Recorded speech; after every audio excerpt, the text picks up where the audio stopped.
Hola a todos, en este video vamos a ver cómo extraer ciertas características de la variabilidad de frecuencia cardíaca, que inicialmente pues tiene una señal DSG.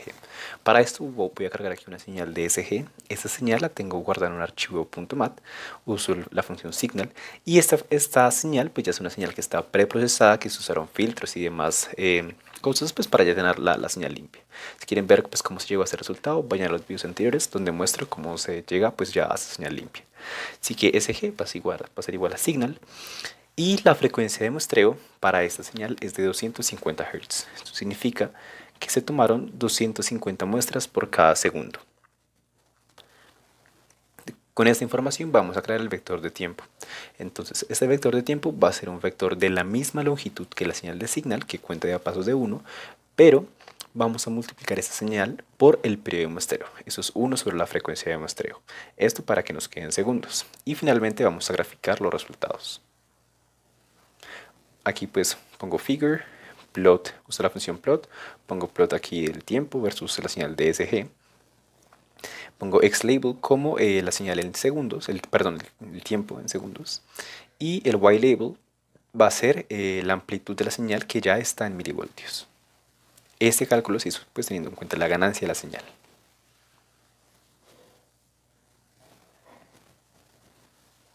Finalmente, el título de la señal, SG, y vamos a observar solamente los primeros 5 segundos, ya que es una señal bastante larga, pues es mejor ver solo 5 para poder ver de hecho los ciclos cardíacos.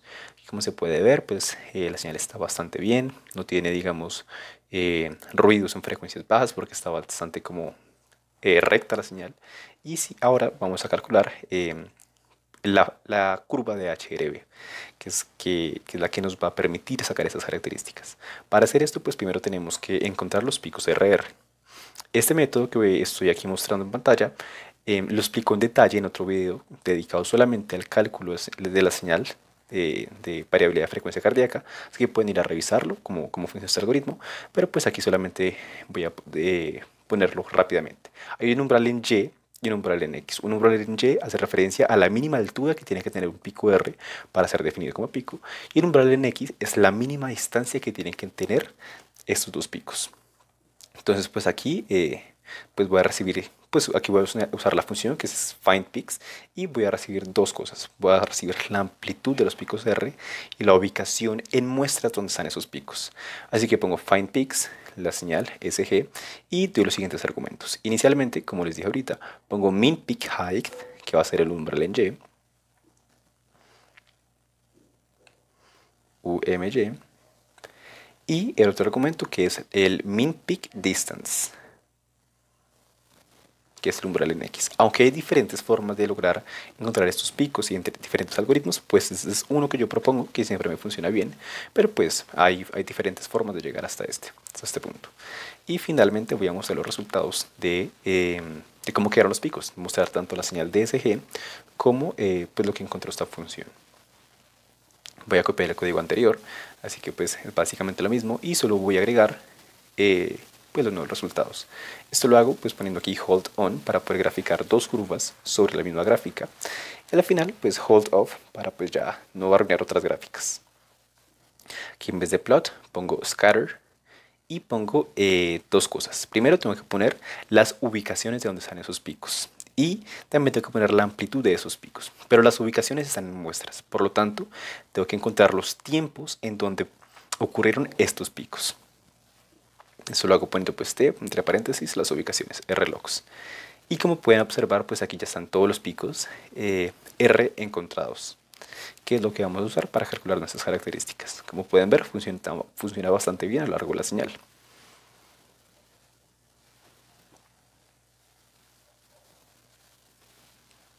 Posterior a esto, pues es lo que usé arriba en la función scatter, que es ubicar en el tiempo los picos. Como les comenté, la función findPix me devuelve las ubicaciones en muestras. Por lo tanto, ¿qué estoy haciendo acá? Estoy consultando en el vector de tiempo las ubicaciones que están en rlogs. Por lo tanto, ya puedo tener en el tiempo cuándo ocurren esos picos. Esto me va a permitir para calcular la señal de HRV, para poder calcular la señal de variabilidad de frecuencia cardíaca. Así que aquí uso la función diff, que me hace la derivada discreta de la función perdón, del vector de rlog en el tiempo.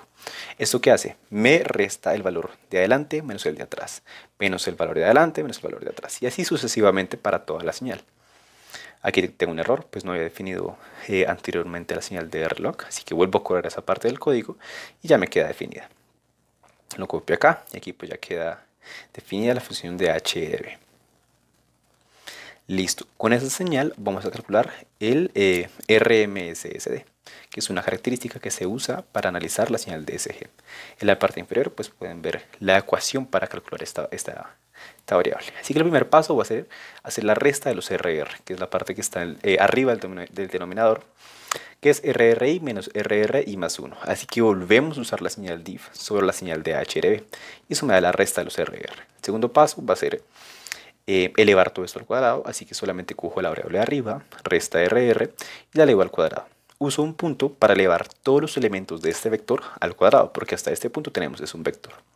El tercer paso va a ser hacer la sumatoria de todo este vector, así que pues aquí solamente usamos la función sum y ponemos resta de RR2, esa misma variable.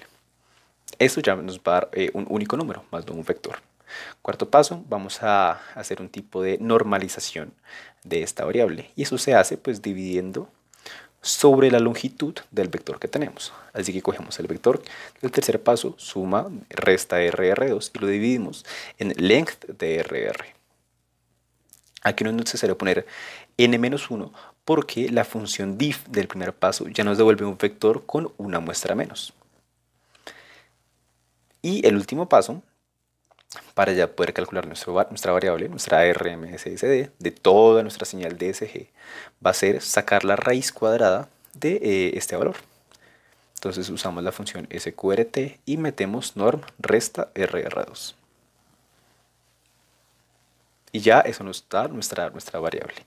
Esto, pues si hacemos el análisis de variables, esto nos va a dar en segundos, pero esta variable usualmente la dan en milisegundos, así que vamos a pasarla a milisegundos. Como está en segundos, ya que inicialmente nuestro vector de tiempo lo usamos, lo creamos en segundos, pues multiplicamos simplemente esta variable por 1000. Y ya esto nos da nuestro resultado, que son 93.2 milisegundos. Voy a limpiar la consola, vuelvo a correrlo y ahí está, funcionando a la perfección. Otra variable que también se usa para analizar la variabilidad de frecuencia cardíaca se llama PRR50 o PNL50. Así que vamos a calcular también esta variable. Aquí está la ecuación que básicamente representa el número de intervalos consecutivos que son mayores a 50 milisegundos, dividido pues la longitud de todos los intervalos. Si hacemos lo mismo, hacemos primero abs resta de RR, donde sacamos el valor absoluto de la diferencia de esa señal de HRB. Y después hacemos una lógica booleana de MATLAB pues para poder cumplir el objetivo de esta ecuación. Así que vamos a calcular el número de intervalos que son de más de 50 milisegundos. Así que cogemos el vector de ab resta RR y miramos cuáles son mayores a 50 milisegundos. Cogemos 50 y dividimos en 1000 porque pues esta variable la tenemos en segundos. Esto nos va a devolver un vector de unos y ceros. Entonces en la ubicación donde sea 1 indica que ahí de hecho hubo un valor mayor a 50 milisegundos. Así que ¿qué nos queda hacer? Para hallar el PRR50 solo vamos a hacer la suma de este vector, de la suma de num max 50, que nos va a indicar cuántos intervalos consecutivos son mayores a 50 milisegundos, y lo dividimos en la longitud de abs resta RR. Y listo, ahí nos queda nuestro valor de PRR50. Es importante tener en cuenta que esta variable, a pesar que esta variable está en porcentajes, es a nivel porcentual. Y por otro lado, la variable de RMSSD siempre va a estar en segundos o milisegundos, es decir, unidades de tiempo. Y listo, básicamente eso sería todo por este video. Y próximamente subiré videos acerca de otras características de calcular LSG, de calcular características para analizar LSG.